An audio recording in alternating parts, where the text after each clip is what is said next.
Hello and welcome to the channel.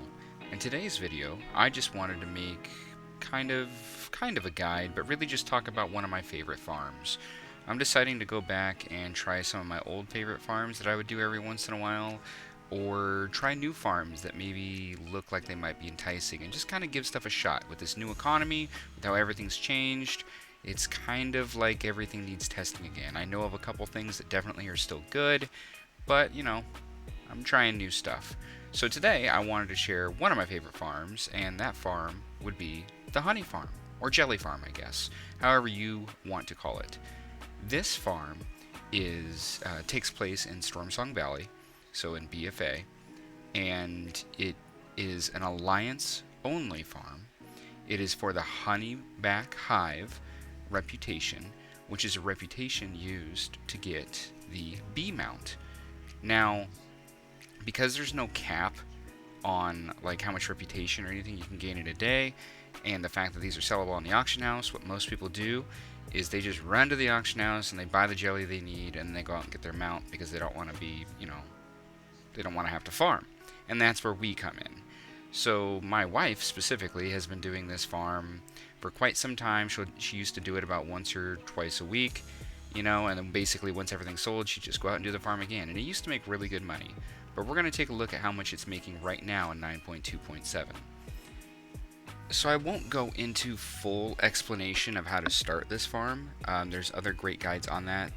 Specifically, Hazelnutty has a fantastic guide on how to do or start this farm. I'm more going to break down of what the farm actually is and how much gold you make. So in order to start the farm, you need a bee pet, which I believe the two are Bumbles or Seabreeze Bumblebee. Seabreeze Bumblebee you can just buy in the auction house. And after you have that pet, you basically fly to a spot, you start like a quest, an RP thing, then you're able to fly up to the hive, and then once you're at the hive, a little bit of RP, and then you can kind of just start gathering jelly. However, this farm I would say is only good if you're already revered, or if you just want to get revered and then just start farming it over, sometime you'll make your gold back. So if you're not revered, I'd go to the auction house and buy what you need. If you are revered, then you're in luck. What you need to do is you need to go to the vendor, and there's some goggles that you can buy. These goggles I think cost like 20 of the middle jellies, the blue ones, and these goggles basically just allow you to see honey easier. Not just does it feel like more pop up on the map, but they're very, very, very visible. Once you have these goggles, and these goggles are extremely worth it, by the way, it makes a giant difference. Once you have these goggles, you just kind of turn it on. They last for an hour. Once you have them, you always have them, and you fly around and gather just like you would for any other gathering profession, whether that's herbalism, mining. You just kind of go ham, fly wherever.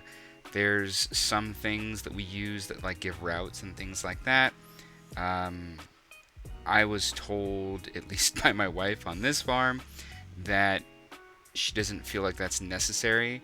She kind of feels like she could just fly wherever and find honey, and that's kind of what she does. You'll notice the add-on on the screen, that green circle, that's basically putting a like your mini map kind of in the middle of your screen, and you can kind of see the area around your character of which you can see and detect things. If an item, like let's say if you're herbing, and if an herb gets within that green circle, it'll pop up if it's there or not. That add-on is called Farm HUD. I love it for farming anything at this point. It took a minute for me to get used to, but now I can't like normal farm, I guess, without it. I find it very useful. So yeah, it's as simple as flying around, gathering everything you can. Now, we did this farm for 1 hour. You'll notice she's on a paladin, and she's going kind of slow.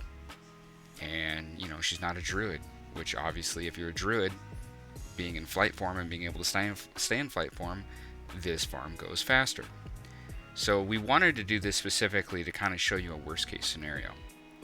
And we also did this when the jellies were selling at approximately, I think 25, the thin jelly specifically, that's the one you get the most of. They were selling at like 25 gold per, which is one of the lower amounts that we've ever seen. And at the end of the day, the money wasn't terrible, especially considering how gold is at the moment. So at the end of this, I'll flash it up on screen, but she was able to farm and post, and what she ended up getting back was essentially a little over 10k profit for 1 hour. 10k profit for 1 hour was kind of my low, before 9.2.7. Like, that's kind of what I always wanted, otherwise I didn't really want to do it. That's kind of where this one was at. However, something I'll show you is, as I'm making this video, taking a look at prices and checking things out, I'll run into the auction house and show you, as of this moment, thin jellies, which is what you gather the most of, are about 38 gold per. So about 13 gold more. You're talking, that's basically, half of that added on. So that's now, instead of a 10k farm per hour, now if you did it right this second, it's about 15k an hour, which really isn't that bad. So anyway, I just wanted to share this farm. You might already know about it, you might have heard about it. Maybe you can do it, maybe you can't. It's still a pretty good farm. I think 10k an hour right now is pretty good, but obviously right now it's at 15k an hour. Not bad. So anyway, thanks for watching the video. Hope this helps, and I will see you in the next one.